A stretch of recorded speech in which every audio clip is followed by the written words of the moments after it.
I am British.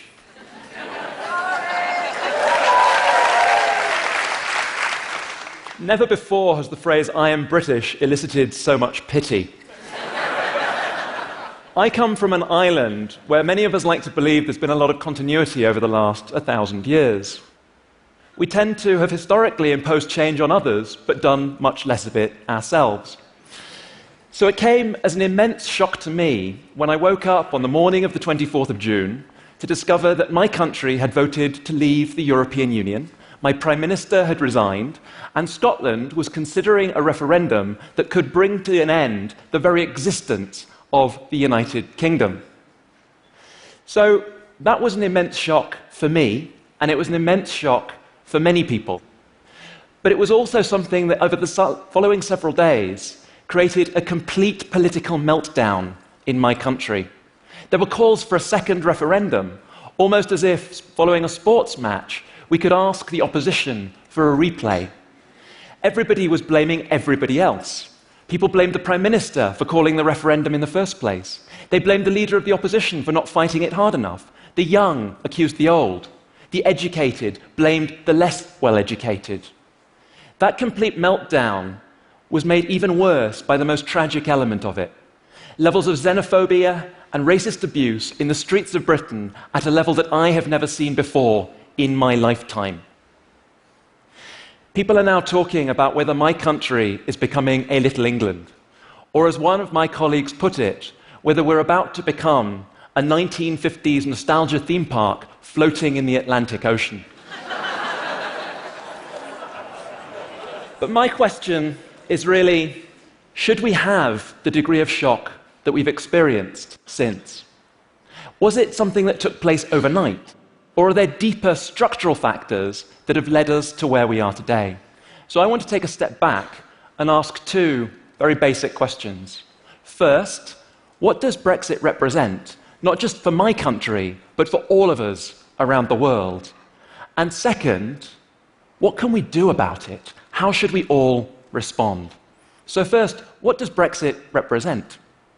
Hindsight is a wonderful thing. Brexit teaches us many things about our society and about societies around the world. It highlights in ways that we seem embarrassingly unaware of how divided our societies are. The vote split along lines of age, education, class, and geography. Young people didn't turn out to vote in great numbers, but those that did wanted to remain. Older people really wanted to leave the European Union. Geographically, it was London and Scotland that most strongly committed to being part of the European Union, while in other parts of the country there was very strong ambivalence. Those divisions are things we really need to recognize and take seriously. But more profoundly, the vote teaches us something about the nature of politics today. Contemporary politics is no longer just about right and left. It's no longer just about tax and spend. It's about globalization.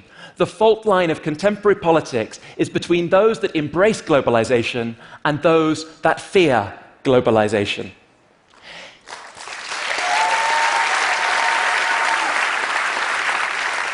If we look at why those who wanted to leave, we call them leavers as opposed to remainers, we see two factors in the opinion polls that really mattered.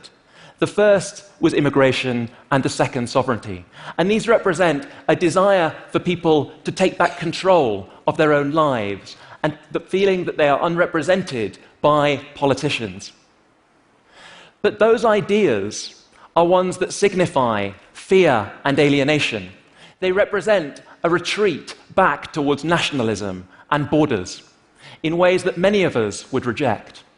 What I want to suggest is the picture is more complicated than that. That liberal internationalists, like myself, and I firmly include myself in that picture, need to write ourselves back into the picture in order to understand how we've got to where we are today. When we look at the voting patterns across the United Kingdom, we can visibly see the divisions. The blue areas show remain, and the red areas leave. When I looked at this, what personally struck me was the very little time in my life I've actually spent in many of the red areas. I suddenly realized that looking at the top 50 areas in the UK that had the strongest leave vote, I've spent a combined total of 4 days of my life in those areas. In some of those places, I didn't even know the names of the voting districts. It was a real shock to me, and it suggested that people like me who think of ourselves as inclusive, open, and tolerant perhaps don't know our own countries and societies nearly as well as we like to believe.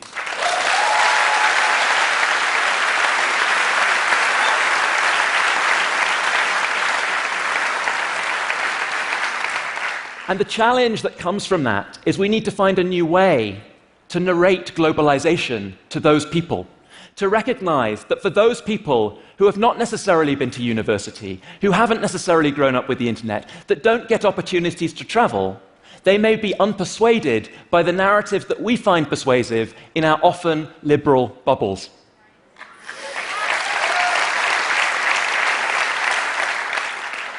It means that we need to reach out more broadly and understand.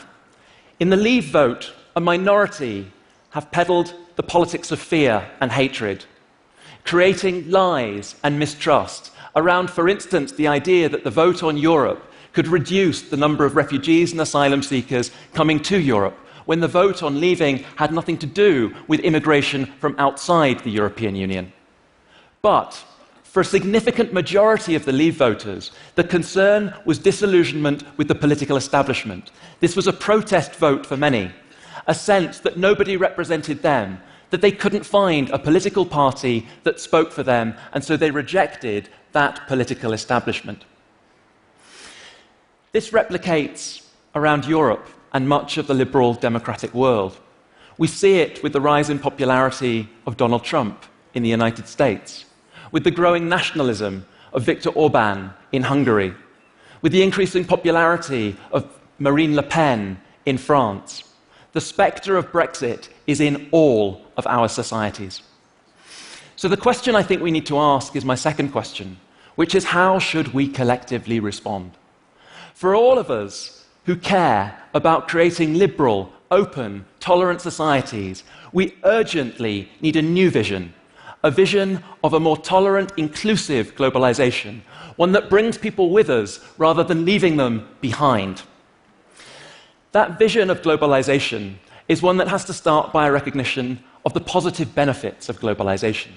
The consensus amongst economists is that free trade, the movement of capital, the movement of people across borders, benefit everyone on aggregate. The consensus amongst international relations scholars is that globalization brings interdependence, which brings cooperation and peace. But globalization also has redistributive effects. It creates winners and losers. To take the example of migration, we know that immigration is a net positive for the economy as a whole, under almost all circumstances. But we also have to be very aware that there are redistributive consequences. That importantly, low-skilled immigration can lead to a reduction in wages for the most impoverished in our societies and also put pressure on house prices. That doesn't detract from the fact that it's positive, but it means more people have to share in those benefits and recognize them. In 2002, the former Secretary General of the United Nations, Kofi Annan, gave a speech at Yale University. And that speech was on the topic of inclusive globalization. That was the speech in which he coined that term. And he said, and I paraphrase, "The glass house of globalization has to be open to all if it is to remain secure. Bigotry and ignorance are the ugly face of exclusionary and antagonistic globalization." That idea of inclusive globalization was briefly revived in 2008 in a conference on progressive governance involving many of the leaders of European countries. But amid austerity and the financial crisis of 2008, the concept disappeared almost without trace. Globalization has been taken to support a neoliberal agenda. It's perceived to be part of an elite agenda rather than something that benefits all. And it needs to be reclaimed on a far more inclusive basis than it is today. So the question is, how can we achieve that goal? How can we balance, on the one hand, addressing fear and alienation, while on the other hand, refusing vehemently to give in to xenophobia and nationalism? That is the question for all of us. And I think as a social scientist that social science offers some places to start. Our transformation has to be about both ideas and about material change. And I want to give you 4 ideas as a starting point. The first relates to the idea of civic education. What stands out from Brexit is the gap between public perception and empirical reality. It's been suggested that we've moved to a post-factual society where evidence and truth no longer matter, and lies have equal status to the clarity of evidence. So how can we rebuild respect for truth and evidence into our liberal democracies? It has to begin with education, but it has to start with a recognition that there are huge gaps. In 2014, the pollster Ipsos Mori published a survey on attitudes to immigration, and it showed that as numbers of immigrants increase, so public concern with immigration also increases. Although it obviously didn't unpack causality, because this could equally be to do not so much with numbers, but the political and media narrative around it. But the same survey also revealed huge public misinformation and misunderstanding about the nature of immigration. For example, in these attitudes in the United Kingdom, the public believed that levels of asylum were a greater proportion of immigration than they were. But they also believed the levels of educational migration were far lower as a proportion of overall migration than they actually are. So we have to address this misinformation, the gap between perception and reality on key aspects of globalization. And that can't just be something that's left to our schools, although that's important to begin at an early age. It has to be about lifelong civic participation and public engagement that we all encourage as societies. The second thing that I think is an opportunity is the idea to encourage more interaction across diverse communities. One of the things that stands out for me very strikingly, looking at immigration attitudes in the United Kingdom, is that ironically, the regions of my country that are the most tolerant of immigrants have the highest numbers of immigrants. So for instance, London and the South East have the highest numbers of immigrants, and they are also by far the most tolerant areas. It's those areas of the country that have the lowest levels of immigration that actually are the most exclusionary and intolerant towards migrants. So we need to encourage exchange programs. We need to ensure that older generations who maybe can't travel get access to the internet. We need to encourage, even on a local and national level, more movement, more participation, more interaction with people who we don't know and whose views we might not necessarily agree with. The third thing that I think is crucial, though, and this is really fundamental, is we have to ensure that everybody shares in the benefits of globalization. This illustration from the Financial Times post-Brexit is really striking. It shows tragically that those people who voted to leave the European Union were those who actually benefited the most materially from trade with the European Union. But the problem is that those people in those areas didn't perceive themselves to be beneficiaries. They didn't believe that they were actually getting access to material benefits of increased trade and increased mobility around the world. I work on questions predominantly to do with refugees. And one of the ideas I spend a lot of my time preaching, mainly to developing countries around the world, is that in order to encourage the integration of refugees, we can't just benefit the refugee populations, we also have to address the concerns of the host communities in local areas.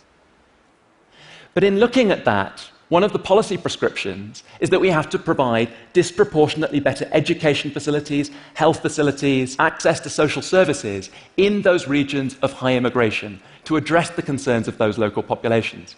But while we encourage that around the developing world, we don't take those lessons home and incorporate them in our own societies.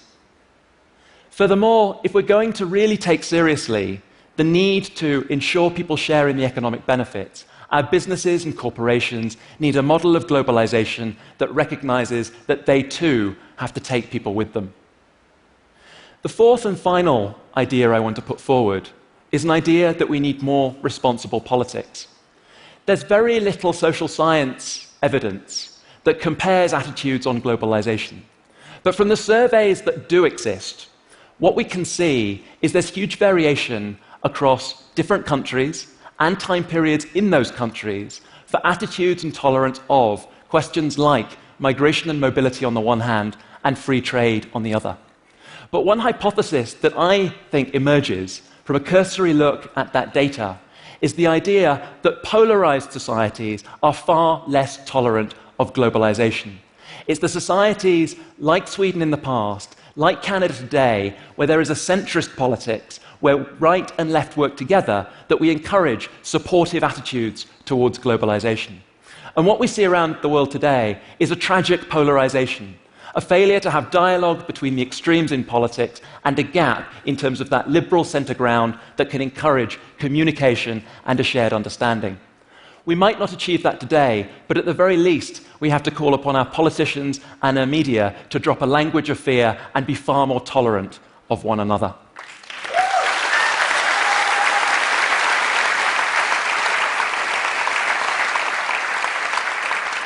These ideas are very tentative, and that's in part because this needs to be an inclusive and shared project. I am still British. I am still European. I am still a global citizen.